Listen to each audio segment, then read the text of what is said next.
Hi, this is Tim Mackesy from Atlanta, Georgia. This podcast here in August of 2020 is dedicated to the conversation about a common question. Why do I stutter? People ask, why do I stutter in my first name? Let's pretend the person's 40 years old. They've been stuttering on their first name since preschool. They ask, why do I stutter? In reality, that should probably be the word they're most proficient at. Unless they have a phobia of stuttering on their name, some shame and embarrassment, they project their thoughts. The real question is, how do I stutter? People will say, why do I stutter when I'm talking to my manager but not associates? Why do I stutter when I introduce my wife? Between engagement and marriage, it's been 20 years, and sometimes I avoid saying her name. Why? Got to change it to how. Kids will stutter on their name, the name of their pet, the sports they play, celebrity basketball players, you name it. You develop a particular phobia of a word or a sound. There's something called the 3 Ps. You punctuate the moment of stuttering, you personalize, it becomes pervasive. That's how you develop a particular word fear. I have a podcast dedicated to it that you can look up. So I'm going to cover 5 points here. Number 1 is, let's apply this to other things. If you have ADHD, how productive is it to say, why do I have it? If you want a solution, how do I work to deal with it? See a physician, think about some medication to be my best self with ADHD. Dyslexia. Is it productive to say, why do I have it? It's time to find solutions. With dyslexia, we know it affects your ability to spell, to read, to write, to type, even with spell check, and comprehension of reading. Left untreated, dyslexia could affect high school, college, and beyond. Stuttering. I might not even be able to say my name. I'm afraid to raise my hand. I don't want to be in a play. I don't volunteer to read. A science fair. I worry about my bar mitzvah or speaking at a scouts meeting. Why is not my solution. How is. What do I think or feel about stuttering? What's going on here? If I'm looking to get better, I have to change why to how. Number 2, just the reality that why do I stutter is not solution-oriented. Stuttering has a structure. There's a before the stutter, during the stutter, after the stutter. I did an interview with director John Gomez from When I Stutter that you can pull up online at whenistutter.org, and I was talking to him about the phenomenon of just before a stutter, during a stutter, and after a stutter. Here's just an example. The server comes up, I want to order honey mustard. I've always had trouble with honey mustard. There's people at the table who I don't know very well. I begin to project my thoughts on the server and the people I don't know. They're going to find out I stutter. I have a huge stutter on honey mustard. And so that's what happened before and during. And then after, I dwell on it. I wonder what they're thinking. Are they talking about me after the fact? I didn't know Tim stuttered like that.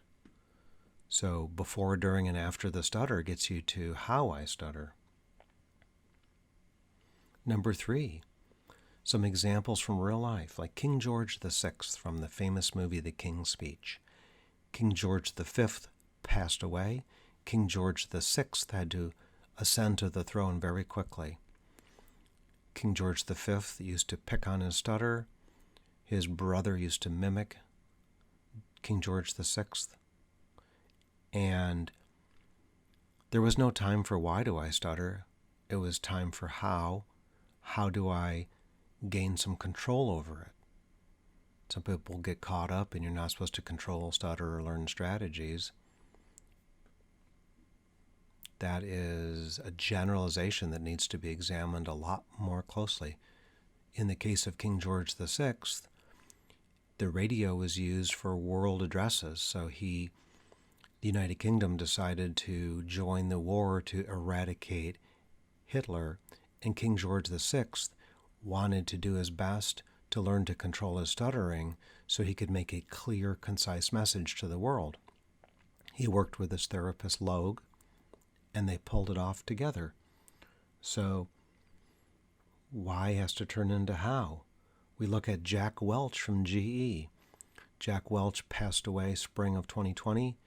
During his helm of GE, he helped turn that company into the biggest company in the world. Their earnings were 7 times more than when he took over, and he was named the manager of the century in the year 2000. Here he is, a guy with a stutter. How is really the question when he had to debate, mediate, negotiate, whatever he had to do to speak as well as he could. Number 4, the situational stuff. People will say, if I'm doing a Zoom appointment and it's with someone I know very well, I'm comfortable, I don't stutter much. But the other day I had to do one, my manager was listening and some people I've never met before, and I got all anxious, nervous, and I stuttered a lot. I blocked, and I logged off early. The question's not why, the question's how.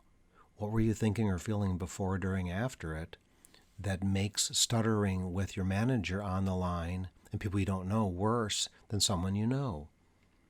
You have to ask yourself how. How does that happen? Sometimes parents will say, I don't know why my child still stutters at home. He's doing better at school and everywhere, but not at home. He should be comfortable. We love him. And they're asking the wrong question. It's not, why does my child stutter at home? And sometimes they just have to let him stutter. But if there's a solution, it would be how. What's going on? Let's talk about demands on language and all kinds of different things at home.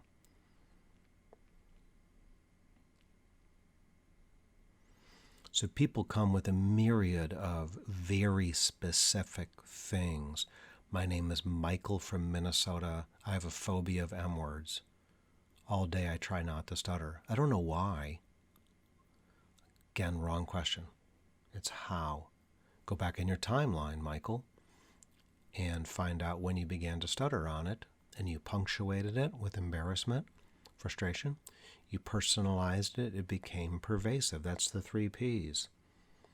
As soon as we begin to try to not stutter, avoid, word change, look away from listeners, put ums in, now we're trying not to stutter. That's the how.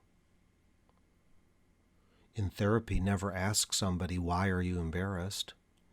Because they'll rationalize it instead of going into their belief systems and find what they project on listeners, teach them how to advocate and disclose.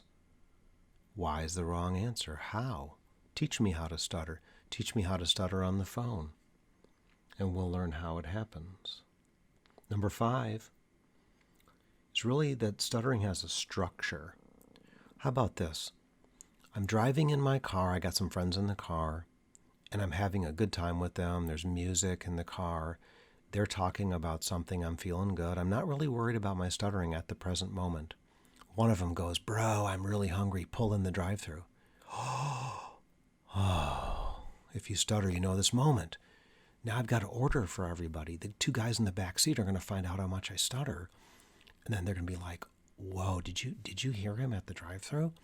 And then it could affect my friendships. They could think I'm awkward, weird.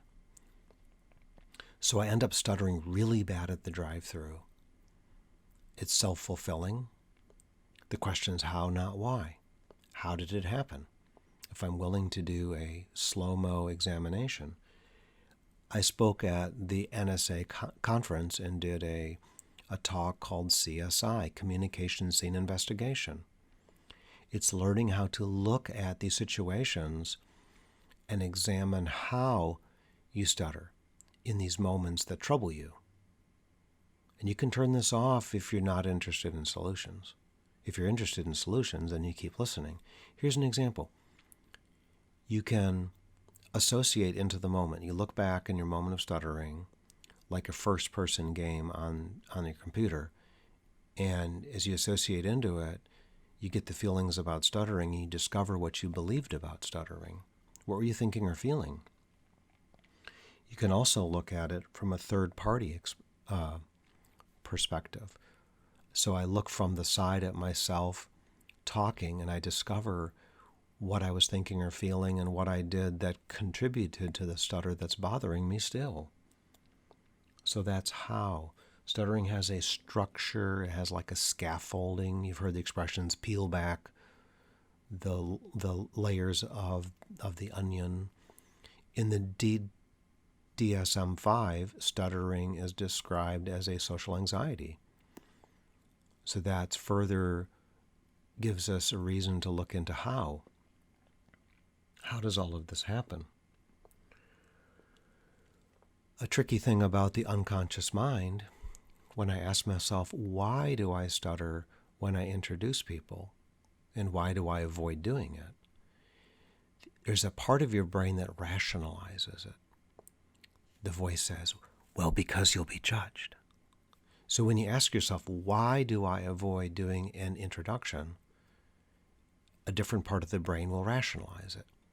Why did I walk into the fast food restaurant to order when I could drive through? The brain will try to rationalize it. Have you noticed if you ask a child, why did you hit your brother? They'll rationalize it. That's why you avoid why.